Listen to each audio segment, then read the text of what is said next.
Okay, so in this video I'm going to show you how to create a phone holder. This is the two-part phone holder in 2D Design version 3 using accurate dimensions. So in this video I'm going to show you how to set up the page correctly, how to use the grid lock, and how to draw a basic two-part phone holder. So we should end up with something that looks like this one on the right here by the end of the video. Okay, so the first thing we're going to have to do is we're going to have to open up 2D Design. So 2D Design for me is over here. You can see the symbol with the TS, and it should be Textsoft Design version 3. Double click it, you'll see that a box appears asking for your name. If you just click, that disappears. It's basically just to do with licensing, but that's dealt with through the school. Now with this, we need to set up our page correctly. So the first thing you need to do is go to the top left, File, and click on Print Setup. We're going to set our page, and it will normally come up with your printer. This is just my home printer, but it will normally come up with one of the school printers. We want our page to be A4, and we want to set it to be landscape, portrait, as that's going to be the best layout for us to design with. So click OK. Comes up asking if you want the layout to be the same as the print layout. Yes, we do. So click yes, and now you'll see that this represents an A4 page. Now for us, there are a couple of tools that I need to go through on the sides, and I'll go through them as we're designing our product. But what I want to do is just show you our sort of guide sheet that we've got here. This is a guide sheet to show how to make the 2D Design phone holder. You can have a print out of this, or your teacher might have added this to the assignments so that you can view this. But you should have access to this, and we're basically going to work our way through doing the step-by-steps of this. So that is what we're going to end up with at the end of this video. So what we want to do is we're going to familiarise ourselves with some of these buttons here. So over on the right here, we've got the grid lock, which is this one here. If I click that, okay, then it will basically mean that my mouse, when I'm drawing, will lock onto the little dots that you can see on the screen. Now for us, we want to make sure that we can draw this design really accurately. So we're going to make sure that the grid lock is always on. You can also change the spacing of the dots by double clicking this button up here. If I double click that, I can actually change the spacing. I can set that to 1mm. What that will do is if I zoom in, you can see that you've got loads of these little dots on here. And to zoom in, you use the mouse wheel. So that is the button right in the middle of your left and right click, and that allows you to scroll to zoom in and out. So that's how I zoom in and out. As you can see, I do that quite a lot, and it's quite annoying to have to go over and keep pushing the plus and minus over on the right here, so that is a much faster way of doing it. What we want to do now though is we've got our grid lock on. We want to make sure that we are now drawing our first shape. So I'll bring this over just so we can see what we're going to do first. We're going to basically make our first bit with the grid lock on to be 60 by 120. Now that's in millimeters, as we work in millimeters within design technology, and we're going to work in millimeters within 2D design. So if I click on my rectangle tool, which is over here, so that's the shapes, it looks like a rectangle, click that, and I want to click once to basically place down that point. Now for me, I'm actually looking down at the bottom right here, where I can then see how large this shape is going to be. So at the moment it's 56 by 145, so I need it to be 60 by 120. Now if you're struggling with the mouse, you can always use the arrow keys as well, which I personally find a bit easier to move so that I can add a minus 1mm at a time. So that can be much easier. And then instead of clicking on the left mouse, you can actually push the enter button, which will also count as a click as well. So we've done that first bit. We've done the 120 by 60.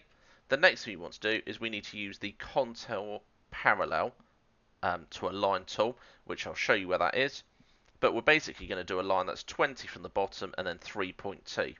Now the reason that we want it to be 3.2 is so that we can actually allow the acrylic to fit, because acrylic is 3mm. However, some pieces can be slightly thicker or slightly thinner, so it's good practice just to make it ever so slightly larger than we need. Over on my tool set, over on the left side here, I've held down the left mouse button, and then I can see the extra tool set. Move across to the center one, which looks like it's a bit of a strange shape really. So you've got a straight line, and then you've got this kind of curved shape with it here. That is the contour parallel tool. So I can let go of my left mouse button and you get this option here. This tells us how far it wants us to draw the line. So that first one is 20, and then I need to click above the line here. If I click below the line, it's going to draw a line away from that. If I click above, that is now 20 millimeters from the bottom of that line. I can then change it by, if I double click on this, again to our contour line over here, it means that I can then change this now to 3.2. So I'll do 3.2 away.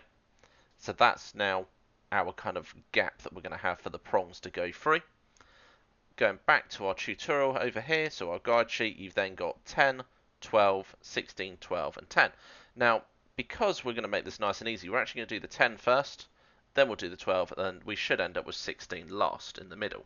So if I move that out of the way, if I double click on here, I can then set this to be 10, and then I'll click OK.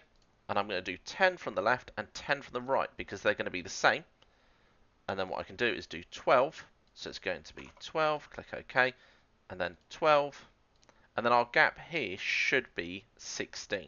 Okay, we can check that by using this new tool here, which is called the dimension tool. If I click that and I zoom in, I'm going to click on that line and then to this line here. If I move that up and click once more, it's 16. So that is now showing me that that is 16 millimeters between there, which that should be 12 and that should be 10. So we can also check that if we need to.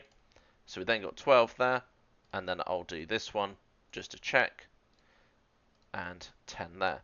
Now with that one there, you may have noticed that I accidentally clicked over the line. If I did that, it means it's not accurate. You can cancel it by right clicking if you've got a line drawn. If you just right click it will stop it. If I want to delete these now, if I use the delete any button here and just click on these, I can now delete them because I don't want them anymore. Now I want to zoom so that I can see this. What I now want to do is I want to delete the lines that I don't want, so I'm left with those internal shapes. So if you use the delete any tool, you'll notice that it will actually delete an entire line, okay, which we don't want. If you do accidentally delete a whole line, you can either push Ctrl and Z, which will undo it, or you can click the undo button, which is over on the right side here. That will then allow me to undo my actions and have sort of another go at fixing that problem. What we're going to do is choose the second option, and again, same as we did with the menu for contour, hold down the left button, and I want the second option, and I'm basically going to delete any lines around these ones here, and then I'll delete the lines around these ones here. So I should be left with the two prongs. So that is the first bit where I've now got just the top part of my phone holder. What we're now going to do is we're going to draw the bottom part as well. So if you want to pause the video here, you can do that bit, and then you can come back to the video and I'll show you how to do that next bit. So for those of you here for the second part of this, I'm going to show you how to draw that rectangle. What I want to do is draw a couple of millimeters down from that line. I'm not going to start on the actual rectangle up here because I want there to be a bit of a gap. What we're going to do is we're going to draw a rectangle that goes down the same width, so it should be 60 millimeters wide, and it should go down 75 millimeters. So again, I'm looking down at the bottom left down here, and I'm looking for these measurements. And then what I'll do is I'll move down and make sure that this is 60 wide by 75. Hit the enter button. We've done that. Now what we need to do is we need to add our prongs that are going to be the right distance away. So again, we'll have a quick look at our guide sheet here. So I've drawn that rectangle shape here. I now need to draw the prongs 15 millimeters away, and I'm going to use that parallel line tool, so our contour tool again. So contouring, hopefully you saw on there that it was 15 millimeters. For those of you paying attention to that bit on there. If not, have a look on your guide sheet and you'll see that there is 15 millimeters away. What we're going to do now is we're going to draw a straight line that goes straight through that point there, so that we've then got space for the prongs. Okay, now make sure that your grid lock is on to make sure we're getting those lines drawn straight down. If you're struggling to get those lines straight, you can also use the radial lock tool here. If you click that, what it will do will lock your lines so they have to go straight. Basically, I'm drawing this line so it crosses that line there.